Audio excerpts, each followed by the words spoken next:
चुनाव में मात खा चुकी बीजेपी लोकसभा में हिसाब बराबर करने की प्लानिंग में इस वक्त लगी है।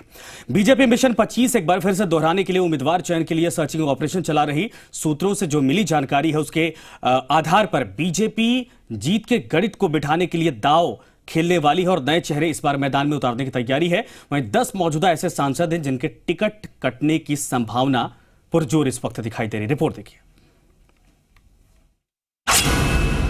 नॉन परफॉर्मर सांसदों का कटेगा पत्ता।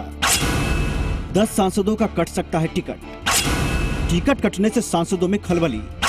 टिकट कटने के डर से लॉबिंग में जुटे सांसद। बीजेपी नए चेहरों पर खेल सकती है दांव।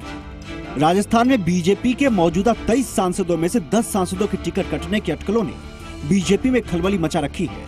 पार्टी को अब तक मिले फीडबैक बड़े नुकसान की घंटी बजा रहे हैं।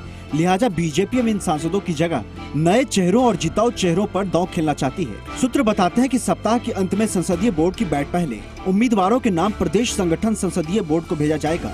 बीजेपी के लिए राजस्थान से केंद्र में 5 मंत्रियों की गड़बड़ ग्राउंड रिपोर्ट भी परेशानी का सबब है। 3 मंत्री तो अपनी सीट तक बदलना चाहते हैं। हालांकि आलाकमान ने 2 मंत्रियों को सीट बदलने से साफ इनकार कर दिया है। बाड़मेर संसदीय क्षेत्र से कद्दावर नेता कर्नल सोनाराम के टिकट पर तलवार अटकी है। वहीं धौलपुर करौली सांसद मनोज राजोड़िया, टोंक से सुखवीर सिंह जौनपुरिया, जयपुर शहर से रामचरण बोहरा, श्रीगंगानगर से निहाल चंद, बांसवाड़ा से नाना लाल निनामा, जालौर सिरोही से देवजी पटेल, सीकर से सुमेधानंद, झुंझुनू से संतोष अहलावत, राजसमंद से हरिओम सिंह की जगह नए चेहरे खोजे जा रहे हैं। बताया जा रहा है कि केंद्रीय मंत्री CR चौधरी को आलाकमान ने नागौर से ही चुनाव की तैयारी करने को कह दिया है, जबकि वो अजमेर से चुनाव लड़ना चाहते हैं। तो वहीं केंद्रीय मंत्री अर्जुन मेघवाल ने बीकानेर में भीतरघात की संभावना के चलते श्रीगंगानगर से चुनाव लड़ने की दरख्वास्त की है। प्रदेश से तीसरे केंद्रीय मंत्री राज्यवर्धन सिंह राठौर जयपुर ग्रामीण की बजाय अन्य राजपूत सीट तलाश रहे हैं, लेकिन पार्टी सूत्रों का कहना है कि उनको जयपुर ग्रामीण सीट से ही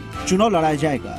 इसके अलावा अटकलें यह भी लगाई जा रही है कि जोधपुर से कांग्रेस वैभव गहलोत को पहले प्रत्याशी घोषित कर सकती है, तो गजेंद्र सिंह शेखावत को राजसमंद भेजा जा सकता है। बीजेपी सूत्रों की माने तो कई सीटों पर बीजेपी को नए प्रत्याशी नहीं मिल रहे हैं, लिहाजा वह पुराने चेहरों पर ही दांव खेलने की मजबूरी है। RSS भी प्रत्याशी चयन में दखल करता है, लिहाजा सोमवार को पूर्व मुख्यमंत्री वसुंधरा राजे ने बीजेपी संगठन महामंत्री रामलाल और RSS के पदाधिकारियों से मुलाकात की। सूत्रों की माने तो केंद्रीय नेतृत्व राजे को लोकसभा चुनाव लड़ाकर केंद्र की राजनीति में लाना चाहता है, लेकिन वसुंधरा राजे झालावाड़ से अपने बेटे दुष्यंत सिंह को लोकसभा चुनाव लड़ाना चाहती है।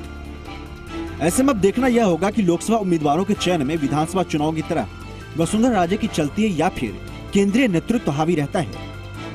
मूंछ की इस लड़ाई में जिसकी चलेगी वही प्रदेश बीजेपी की दशा और दिशा तय करेगा। मनोहर विश्नोई, जी मीडिया, दिल्ली।